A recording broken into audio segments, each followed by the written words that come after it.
Hi friends, मैं पुरिंदर Khan. Friends, आज की हमारी गेम सैयद शादाब जी की वीडियो रिकमेंडेशन है और जो गेम उन्होंने सजेस्ट की है फ्रेंड्स वो है 1996 की। और खेलने वाले खिलाड़ी हैं Vassily Ivanchuk versus Vladimir Kramnik. Friends, Spain में गेम खेली गई थी, बहुत गजब की गेम है, सुपर मजा आ गया इस गेम को देखकर। आप भी देखिए। E4 के साथ यहाँ वेस्ली इवांचुक ने शुरू किया था। C5 यानी सिसिलियन डिफेंस का रिप्लाई यहाँ व्लादिमीर क्रेमनिक ने दिया।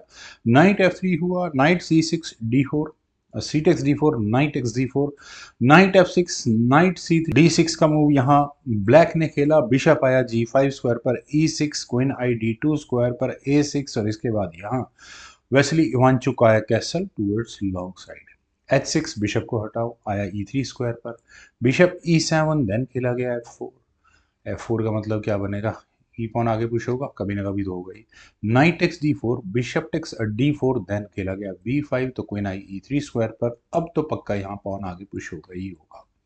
क्वीन आई C7 स्क्वायर पर E5, D takes E5, bishop takes E5 और यहाँ डायरेक्टली क्वीन पर अटैक बना है। तो क्रेमनिक ने कहा कि ठीक है, क्वीन फॉर क्वीन रखते हैं। क्वीन पर अटैक बनाने के लिए नाइट आया G4 स्क्वायर पर, परफेक्ट मैं यहाँ पर कहूँगा। क्वीन गई F3 स्क्वायर पर और डायरेक्टली यहाँ रुक पर अटैक है। देखिए, नाइट तो हटाना पड़ेगा पहले। नाइट टेक्स C5 किया गया और यहाँ रुक पर अटैक, और वेस्ली इवांचुक लग रहा है कि उन्होंने कमाल कर दिया। क्रेमनिक का रुख तो ले ही लिया है। क्वीन टेक्स A8, बिशप फिलहाल पिन है तो और भी अच्छी बात हो जाती है, लेकिन यहाँ क्रेमनिक ने अपने नाइट को लिया D7 स्क्वायर पर, पहले नाइट बचाया और अगले मूव में क्या होगा ये मुझे बताने की ज़्यादा ज़रूरत है नहीं। तो यहाँ क्या किया जाए? देखिए, जिस तरह से ये गेम है आगे, कीप इट सिंपल। आप अपने रुख को एक्सपोज ना ही करें तो अच्छा है। यहाँ किंग B1 ब्लैक कैसल कर लेता, उसके बाद अपनी क्वीन को हटा लेते, बिशप B7 होता है, दैट वुड बी इट, बढ़िया रह जाता।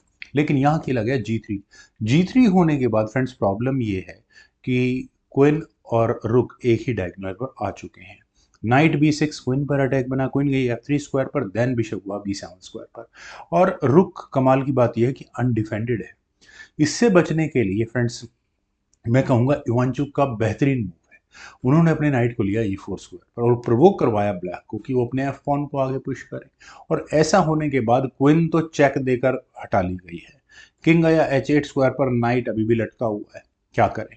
नाइट गया F2 स्क्वायर पर ताकि यहाँ रुक पर डिफेंस किया जा सके। बेस्ट मेथड हो सकता था वही खेला गया, और खैर कैसल तो ब्लैक कर नहीं सकता।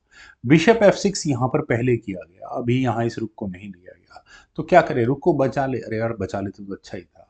रुक G1 ठीक ठाक मूव था। नाइट A4 जैसा मूव खेला जाता, यहाँ B2 पॉन पर अटैक बनता, क्योंकि बना था आगे गेम में। तो आप क्या करते? नाइट D3 कर लेते, बेस्ट मूव था वहाँ पर।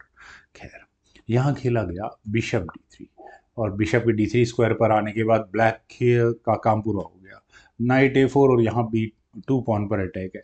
इलाज क्या है? सिंपल पॉन को आगे पुश करना। B3 वॉज बेस्ट सोल्यूशन, लेकिन उसके बाद आप अगर क्वीन को लाते हो तो नाइट तो जाता ही जाता है, चेक आएगी, बाहर निकल जाएगा। नहीं यार, बच जाएगा। खैर, नाइट को ही हटाना पड़ेगा।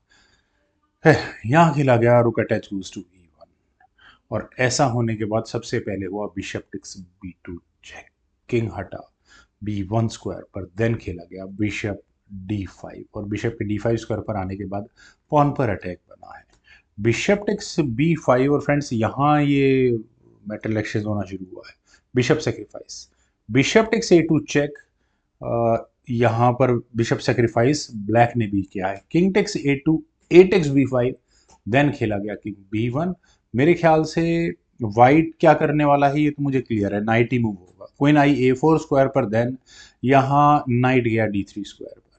लेकिन फ्रेंड्स, जिस तरह की ये गेम आगे बढ़ी है, मैं ज़रा नाइट के मूव को हटाना कोशिश करता हूँ। देखिए, यहाँ पर ये ऑलमोस्ट चेक बेटिंग थ्रेट है, क्वीन का डिफेंस है यहाँ पर, ठीक है ना? तो और कुछ नहीं तो क्वीन कम से कम यहाँ D7 स्क्वायर पर तो आ ही सकती है अगले मूव में प्रॉब्लम्स को क्रिएट करने के लिए, है ना? तो यहाँ जैसे ब्लैक को अगर अटकाना है तो सी पॉन आगे पुश जैसा कुछ इस तरह का मूव खेला जा सकता था। किंग के जाने के लिए कुछ स्पेसेस भी अवेलेबल होते, बिशप टेक्स C3 होता, या नाइट टेक्स नहीं, बिशप टेक्स C3 ही होता, देन रुक D7 होता ही होता। अब आप कुछ भी कर लो, क्वीन से चेक, कहीं ना कहीं किंग निकल ही जाएगा। है, क्वीन B1 चेक कर लेते हैं तो भी कोई दिक्कत नहीं है, क्वीन टेक्स E1 चेक भी कर लो। फाइनली कभी ना कभी आपको रेस्ट मोड में आना पड़ेगा। बिशप है लेकिन यार, आप सीधा चेकमेट की थ्रेट दोगे, पहले आप किंग को मूव कर लो तो चेक देकर किंग आ जाएगा। बिल्कुल, आपके पास कुछ अच्छे चांसेस थे, गेम इक्वल रहती यहाँ से, लेकिन यहाँ खेला गया नाइट D3, बिशप पर अटैक बना। बना क्या फर्क पड़ रहा है, बिशप गया A3 स्क्वायर पर। हाँ ब्लैक, ओके कुछ ना कुछ तो करेगा। अच्छा नाइट से भी चेक आ रही है, अरे फंस गई ना गेम। किंग गया यहाँ A2 स्क्वायर पर, then night C3 check, king को वापस, अच्छा वापस नहीं भाई, B3 स्क्वायर पर जाना पड़ा।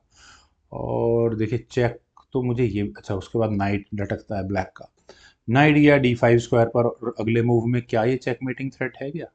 लग तो रहा है भाई मुझे चेकमेट हो रही है। नहीं, उसके बाद आप चलिए, किंग गया यहाँ A2 स्क्वायर पर, पहले ही ले लिया ताकि किंग के भागने के लिए कोई रास्ते हो। और ऐसा करने के बाद बिशप B4 चेक हुआ, किंग गया B1 स्क्वायर पर, देन फाइनल मूव था यहाँ पर व्लादिमीर क्रेमनिक का बिशप C3। और इस मूव के चलने के बाद फाइनली वेस्ली वांचुक को रिजाइन करना पड़ गया, चकी आउट। इसीलिए क्योंकि अगली आप चेकमेट को किस तरह से रोक पाएंगे, मुझे तो कोई तरीका नज़र आ नहीं रहा है। वेल फ्रेंड्स, मुझे तो काफ़ी अच्छी गेम लगी, थोड़ी एक्सप्लेनेशन में शायद कहीं ना कहीं इफ एंड बट के डाउट्स हैं। उम्मीद है फिर भी आपको गेम ज़रूर पसंद आई होगी। फ्रेंड्स अब ज़रा बात करते हैं कुछ कमेंट सेक्शन में जो कमेंट्स आए थे उनकी। फ्रेंड्स दो कमेंट काफ़ी इंटरेस्टिंग थे, ज़रा मैं उन पर चलना चाहूँगा। सबसे पहला कमेंट तो एक पाकिस्तानी का ही है। देखिए पाकिस्तानियों का अपना तो कुछ है नहीं, ले देकर जो कुछ भी है सब कुछ भारत का ही है। एक है संजीव शीत, अब शायद मैं नाम, शायद अगर गलती कर रहा हूँ तो सॉरी, शायद मैं नाम सही प्रोनाउंस कर रहा हूँ। उन्होंने कहा कि चेस ओलंपियाड में डिसेंट परफॉर्मेंस है पाकिस्तान की।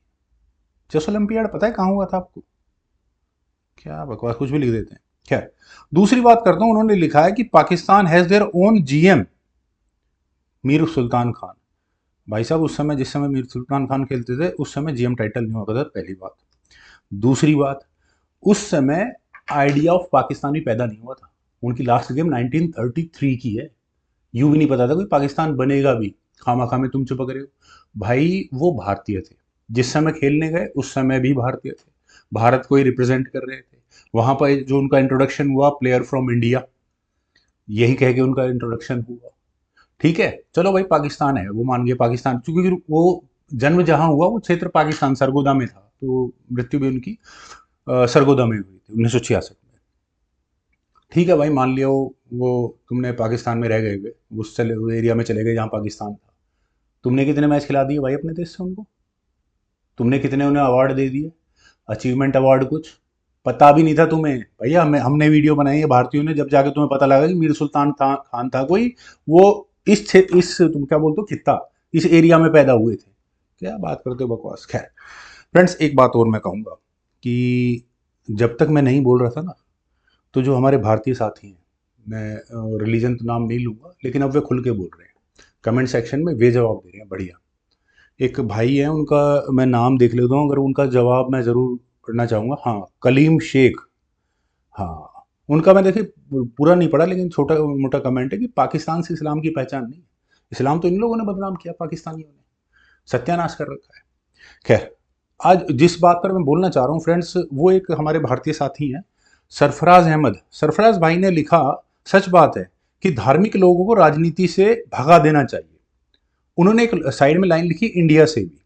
सरफराज भाई, मैं इस बात पर एक बात बोलूंगा, देखो मैं अपनी पॉलिटिकल आइडियोलॉजी को बताता हूँ, बीजेपी को बिल्कुल सपोर्ट नहीं करता। 1000 रीजन है मेरे पास बीजेपी को वोट ना देने के, और 1000 रीजन है मेरे को, मतलब मैं पॉजिटिव और नेगेटिव दोनों सोचता हूँ कि क्यों दूं और क्यों ना दूं। खैर सरफराज भाई, मैं बिल्कुल अलग बात बोल रहा हूँ। देखिए भारतीय संदर्भ में आज इसको हम बात करते हैं। पहले भारतीय संदर्भ में आप देखिए, आज बीजेपी है, आज उसके मेंबर ऑफ पार्लियामेंट्स हैं, पार्लियामेंट के अंदर हैं, जीत कर आए हैं, उन्होंने अपना प्राइम मिनिस्टर बनाया। आज से 40 साल पहले दो मेंबर ऑफ पार्लियामेंट थे, भारतीय राजनीति में उनकी क्या रिलेवेंस थी? कुछ नहीं। मान लो आगे जाकर कुछ ऐसा हो जाए कि उनके मेंबर ऑफ पार्लियामेंट फिर दोबारा जीरो हो जाए, तो उनकी भारतीय राजनीति में क्या रिलेवेंस रहेंगी? नथिंग, गोल, जीरो। प्रॉब्लम ये नहीं है, प्रॉब्लम ये है कि आप पॉलिटिक्स में कुछ नहीं हो, आप पॉलिटिक्स में कुछ नहीं हो, लेकिन आप अपनी पैरेलल सत्ता बनाकर चलते हो। मैं एक छोटा सा एग्जांपल दूंगा, इंडिया का ही दूंगा।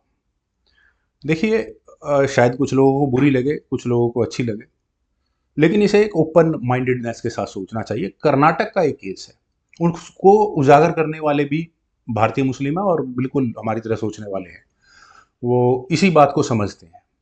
मेरा जो इन बातों को बताने का मकसद है वो उस कन्फ्यूज़न को दूर करना है जो अमूमन मतलब नॉन मुस्लिम को लेकर एक मुस्लिम को लेकर रहती है, कि किस तरह से जो पॉलिटिकल इस्लाम की आइडियोलॉजी, जिनका कोई रिलेवेंस नहीं है, लेकिन वो बैठे हुए हैं सबसे ऊपर। देखिए, कर्नाटक का जो केस था उसमें कुछ इस तरह का था, अभी कुछ समय पे लास्ट मंथ की बात है। मैं पाकिस्तान का एग्जांपल नहीं ले रहा क्योंकि वो मेरे लिए रिलेवेंट कंट्री है। वहां पर क्या हुआ कि एक आदमी गया होगा बाहर, उसके घर में कुछ रिलेटिव आए। अब एक नॉर्मल बात होती है कि वाइफ उन रिलेटिव्स के साथ कुछ शॉपिंग करने बाहर चली गई होगी, हस्बैंड आया, पता नहीं उसके दिमाग में क्या गर्मी चढ़ी, उसने ना अपनी बीवी से कंसल्ट करना समझा सही, और पता नहीं करा भी होगा तो क्या पता हमें क्या। लेकिन जो कुल मिलाकर कहानी निकली कि वो पड़ोस की जामा मस्जिद में गया, पड़ोस मतलब नज़दीक की एरिया की। वहाँ के मौलवी साहब से उससे पूछा कि भाई ऐसे ऐसे कहानी है, कह रहा भाई ये तो बड़ा गलत हुआ। मौलवी साहब की राय थी बड़ा गलत हुआ, क्या करें। उन्होंने कहा, मौलवी साहब ने, उन्होंने कहा कि आप कोड़े लगाओगे 200 मतलब सबके सामने। तो दुर्भाग्यवश बहुत गलत हुआ। एक औरत का सम्मान भी कोई चीज़ होती है, लेकिन भाई वो वहाँ पर उनकी जामा मस्जिद जो भी थी कर्नाटक में, बेंगलोर में, मुझे नहीं एग्जैक्टली लोकेशन नहीं पता, लेकिन ये आप थोड़ा भी सर्च करेंगे तो मिल जाएगा आपको। तो मैंने जो आर्टिकल पढ़ा था एक्चुअल में वो उन्हीं का आर्टिकल था जिन्होंने लिखा था, और बड़े डिसहार्टनिंग होकर लिखा था। तो उन्होंने, उस आदमी ने अपनी वाइफ को कोड़े लगाए। मुझे बड़ा दुख हुआ, यार तू अपनी वाइफ को अननोन लोगों के सामने मारपीट कर रहा है उसके साथ, ये कोई तरीका नहीं होता। खैर, प्रॉब्लम ये नहीं है। प्रॉब्लम ये है कि आपके पास एक मौजूदा सिस्टम है, लेकिन आप उस मौजूदा सिस्टम पर बिलीव ना करके एक पैरेलल सिस्टम पर जा रहे हैं। ये आपकी गलती है। और पैरेलल सिस्टम की ऑप्शन दे कौन रहा है? जिसकी कोई रिलेवेंस नहीं है। अगर वो खुद अपनी पॉलिटिकल पार्टी बनाकर खड़ा हो जाए तो क्या उसे वोट मिलेंगे? आप मुझे बताइए। नहीं मिलेंगी। प्रॉब्लम ये है जो पैरेलल सरकार चलाते हैं। मैं एग्जैक्टली जो बात बता रहा ना था कि पाकिस्तान की पॉपुलेशन भी काफी कंफ्यूज्ड है, और जो लोग इस बात को समझ चुके हैं वो घृणा करते हैं इस चीज से कि एक मुल्ला अपने पैरेलल सरकार चला रहा है, एक मिलिट्री अपनी पैरेलल सरकार चला रही है। अब चूंकि वो भारत के पड़ोसी है, भारत से अलग हुए हैं, तो डेमोक्रेसी का कीड़ा भी उनको खाया हुआ है। तो एक डेमोक्रेटिक सेटअप भी है उनके यहाँ पे। तो तीन पैरेलल सरकारें हैं। मेरे कहने का मतलब ये है, देखिए रिलीजन, अब जैसे मान लो मैं बन जाता हूँ कुछ किसी पॉलिटिकल पार्टी से, एक तो मैं उसकी आइडियोलॉजी से बंद किया, दूसरा मेरा अपना रिलीजन भी होगा। सरफराज भाई, मान लो आप राजनीति में हैं, कल को आप राजनीति में एमएलए एमपी या कुछ भी एक अच्छा पद प्राप्त कर लेते हैं, अच्छी जगह पहुंच जाते हैं, तो आपका रिलीजन है। और कहीं ना कहीं आप एक देखने का नज़रिया, हालांकि देखिए जब इस लेवल पे आदमी पहुंच जाता है ना, तो फिर वो रिलीजन को बहुत पीछे छोड़ जाता है। फिर वो एक उदारवादी नज़रिए से, एक ब्रॉडर पर्सपेक्टिव से सोचता है। उसके पास देखिए काम कराने वाले हर तरह का आदमी आता है, निम्न वर्ग से भी आएगा, उच्च वर्ग से भी आएगा, पैसे वाला भी, गरीब गरीब भी आएगा, फैनेटिक आदमी भी आएगा, रिलीजियसली फैनेटिक जो है, और एक लिबरल आदमी भी आएगा। फिर वो आदमी उन चीज़ों से उठ जाता है उस जगह पे। मेरे जो कहने का मतलब है वो शायद अब आपको समझ में आया होगा। जिस सेकुलरिज्म की मैं बात कर रहा हूँ ना, वो रिलीजन को पॉलिटिक्स से ऐसे अलग करना कि रिलीजन, जो खासकर मैं यूरोप, जिसे डार्क एजेस बोलते हैं, यूरोपियन लोग खुद अपने डार्क एजेस बोलते हैं, क्योंकि उस समय पोप और चर्चेज की इतनी काला मतलब इतनी धांधलेबाजी थी ना, वो डार्क एजेस इसीलिए उस दौर का नाम दिया गया है। और आज जो मुस्लिम सोसाइटी में, इस्लामिक सोसाइटी में जो स्ट्रगल नजर आ रही है एक विद इन देम, अगर आप उसे गौर से देख पाए, हालांकि मैं ये मानता हूँ कि जो गंदगी होती है ना वो ज़्यादा नज़र आती है। तो जो आपको टेररिज्म नज़र आ रहा है ये बहुत छोटा है, वो बड़ा ज़्यादा आपको नज़र आ रहा है, क्योंकि आप कहीं कूड़ा रख दो तो उसकी गंद बदबू दूर तक आती है, लेकिन एक फूल रखोगे तो उसकी खुशबू बस उस फूल तक इर्द गिर्द छोटे से एरिया तक सीमित हो जाती है। तो जो अच्छे लोग हैं वो सीमित हो जाते हैं काफ़ी ज़्यादा। तो मेरे कहने का, मेरे जो सेक्युलर जो यूरोपियन डेफिनेशन आई है ना, वो ये है कि आप एक पैरेलल गवर्नमेंट नहीं चला सकते। आपका काम है भैया मंदिर में, तो मंदिर में जाके घंटी बजाएं आप ये डिसाइड नहीं कर सकते कि भैया तू, मैं तेरे को बैठ रहा हूँ, हाँ 3 तलाक तूने दिया नहीं दिया, ये दिया वो दिया, वो मौलवी साहब आते हैं कहते हैं हलाल, अच्छा मैं करता हूँ। तो ये आप भी जानते हैं सरफराज भाई कि प्रॉब्लम तो है, और ये इतने स्ट्रांग हो जाते हैं, और इनकी रिलेवेंस नहीं है। रिलेवेंस क्यों नहीं है? क्योंकि ये पॉलिटिकल पार्टी नहीं बना सकते, ये मेजोरिटी की आवाज बन ही नहीं सकते। आज आप देखिए, आप में से बहुत लोगों को ऐसा लग रहा होगा यार असदुद्दीन ओवैसी को क्या हो गया, ये ऐसे कैसे बोल रहा है। मतलब मैं ये नहीं बोल रहा कि वो, देखिए उसकी पॉलिटिकल आइडियोलॉजी है, उसकी पहली प्रेफरेंस मुस्लिम्स है ओवैसी की।